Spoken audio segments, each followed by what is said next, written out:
Hi, this is Casie and today I will be telling you about word sorts.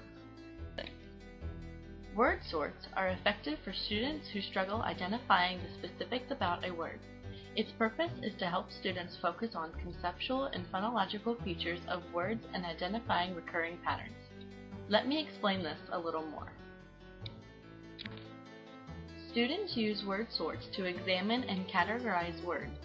The sorting can be according to their meanings, sound symbols, or even spelling patterns. Teachers choose categories for word sorts depending on instructional goals or the classroom's development level. There needs to be a compile of 6 to 20 different words, or picture words. The lists of words can be chosen from all areas, such as different books the students are reading, or even thematic units. While the students are focusing, each is sorting their given words by the category set by the teacher. Let's look at a couple examples. If the lesson of the day is to decode sounds like rhyming words, then the teacher can help the students by using word sorts. The categories would be placed at the first row across the top of the chart. For instance, the categories could be ball, fat, car, rake. The rest of the words would then be sorted by rhyme under each category word: ball, call, mall, fall, tall. Fat, rat, bat, mat, sap, and so on. If a student cannot decode multi-syllabic words, then the lesson is to categorize a list of words by the number of syllables. The one-syllable word can be pig, two-syllable word, happy, three-syllable word, afternoon, and four-syllable word, television. As well, the students then sort the words by syllables by placing them under the correct example of the number of syllables. Next, we will talk about the steps for a teacher to create the word sort activity. First, the teacher must choose a topic. This can be according to the week's vocabulary words, some high fluency words, regarding a book being read in class, a thematic unit, or dealing with phonics. An open word sort is when each student chooses the categories. A child rearranges his or her pile of words until he or she has found the desired categories and sorted words. A closed word sort is when the teacher chooses the categories.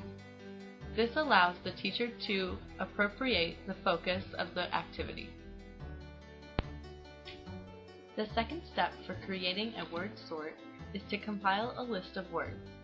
As stated before, the list needs to consist of 6 to 20 words or picture words, depending on the development level and focus of the activity.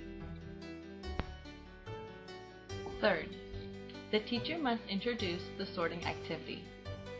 During this time, distinguish whether the activity will be an open word sort, where the student chooses the categories, or a closed word sort, where the teacher already has chosen the categories. Fourth, make a permanent record. Have the students glue the cut-out words on a piece of construction paper or poster board, or have the class complete a worksheet with a blank chart. The fifth and final step is to share the word sorts. The teacher can hang the poster boards or construction papers around the classroom. If it is an open topic, then have the students share their categories with a peer. If a teacher used an activity sheet, then the students can take the worksheet home to review what has been taught in class with the parent. Word sorts are effective for English language learners as well. Students are able to build reading skills. They are able to focus on one specific part of a word without being overwhelmed with an entire list of new words. This is also true for students who struggle with reading. A teacher is able to break down a word and allow the student to decode and sort according to one particular focus. Word sorts can be used in all different areas. Teachers use word sorts to teach phonics, spelling, and vocabulary. During a literary focus unit, a teacher can use a word sort according to the story and characters. It can be useful for different thematic units as well. A word sort categorizes words or picture words and is very effective within the classroom. I hope you enjoyed learning about word sorts and use this strategy in your classroom.